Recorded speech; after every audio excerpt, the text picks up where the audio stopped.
Inspektur Kodam atau Irdam 8 Merdeka, Brigjen Junior Tumilar, menulis surat tangan yang ditujukan kepada Kapolri Jenderal Listio Sigit Prabowo.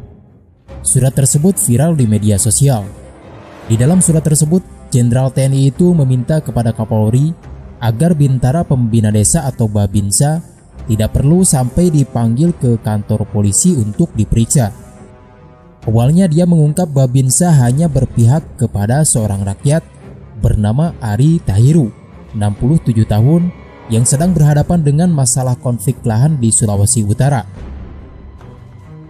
Surat tulis tangan Brigjen Junior itu dengan tembusan Panglima TNI Marsikal TNI Hadi Cahyanto, Kepala Staf Angkatan Darat atau KSAD Jenderal TNI Andika Perkasa, dan Panglima Kodam Merdeka Majen TNI Wanti Waranei Franky Mamahit, pengacara Ari Tahiru, dan anggota Komisi 3 DPR RI dari fraksi Nasdem Hilary Brigita Lasut.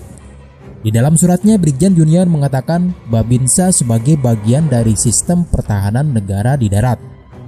Dia mengatakan para Babinsa diajari untuk mengatasi kesulitan rakyat di sekelilingnya. Kemudian dia mengatakan Ari Tahiru, 67 tahun, sudah ditahan sekitar 15 hari karena masalah sengketa tanah dengan perusahaan pengelola perumahan. Ari lalu meminta pertolongan kepada Babinsa. Dia mengatakan Babinsa itu lalu dipanggil ke Polresta Manado. Dia juga menyoroti soal Brimob Polda Sulawesi Utara yang mendatangi Babinsa saat bertugas di tanah Edwin Lomban. Brimob itu juga disebutnya dipanggil ke Polresta Manado. Brigjen Junior mengatakan dirinya menaruh perhatian kepada Babinsa yang dipanggil ke kantor polisi. Intinya itu kan surat, bukan masalah citra lainnya. Yang pertama itu, tetapi pemanggilan Babinsa oleh Polri, dalam hal ini Polresta Manado, kata Brigjen Junior saat dimintai konfirmasi oleh Detikcom pada Senin 20 September 2021. Selain itu, dia juga menaruh perhatian terhadap penangkapan seorang warga bernama Ari Tahiru, 67 tahun, yang disebutnya warga pemilik lahan. Dia mengatakan Babinsa hanya berusaha membantu masyarakat.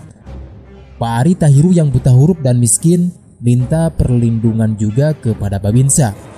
Tetapi dia ditangkap sampai sekarang belum dilepas, ucap Brigjen Junior.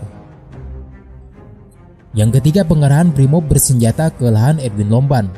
Dia juga meminta perlindungan kepada Babinsa, kata dia. Dia mengatakan dirinya siap bertanggung jawab atas apa yang dia tulis. Dia mengaku siap menghadapi resiko. Saya siap melaksanakan pertanggungjawaban surat saya, itu surat pribadi. Saya tuliskan nomor pribadi. Saya tanda tangani, saya tulis tangan sendiri. Saya tentara pejuang, saya tentara rakyat. Saya pertanggungjawabkan amanah jabatan saya, tugas dia. Hanya saja dia menyesalkan tindakan pihak kepolisian yang memanggil Babinsa karena membela warga pemilik lahan. Padahal kata dia, kewajiban tentara membela rakyat yang meminta bantuan. Apakah saya salah selaku atasan dari Babinsa? Saya harus mengawasi kinerja Babinsa. Ada undang-undangnya. Inspektur itu tugas saya, melihat mereka bekerja dengan benar atau tidak. Wajib mengatasi kesulitan rakyat.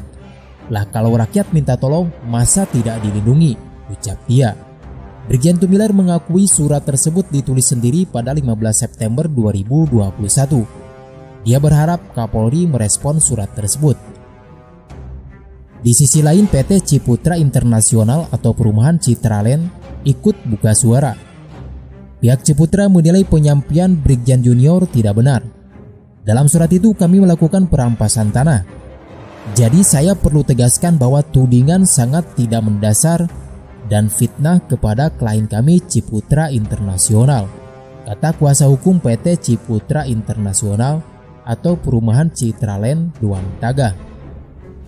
Selain itu, pihak PT Ciputra ikut mempertanyakan kapasitas Brigjen Junior selaku Irdam Merdeka yang menyurati Kapolri.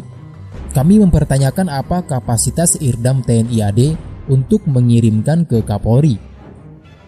Apakah kurang cukup lembaga penegak hukum, dalam hal ini Kepolisian Polda Sulut, punya wewenang penuh menangani tindak pidana sehingga seorang Irdam mengirimkan surat kepada Kapolri?